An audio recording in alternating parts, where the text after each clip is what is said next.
ผู้อ่อนหัวเขาเนี่ยเขาเดินเลิกผ่านเลิกกันคนหมูวนจากเขาเนี่ย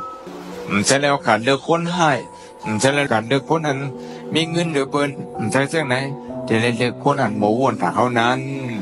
เพราะขาดด้วยปันอารมณ์เจ้ากุศลกุปานเป็นเจ้าอันมันจะวนจากเป็นอะไรวนจากเป็นอะไรก็เป็นนั้นได้เนื้อปันมหาสนการนั้นเขาบอกว่ามันจะวนจากวันเมืองมันวนจากเมมันเจ้าเลยไปวนในสังเกตดีเปล่าเนี่ยเพราะว่าคือดิโจเมาเนี่ยมันจะเอาน้ำมันจะไหนเอาทบปลาจะไหนตาตัวมันเศร้าเอาตั้งกินจะไหนกินไว้ยิ้มแห้งเอามัดจมถุงจะไหนเฮ้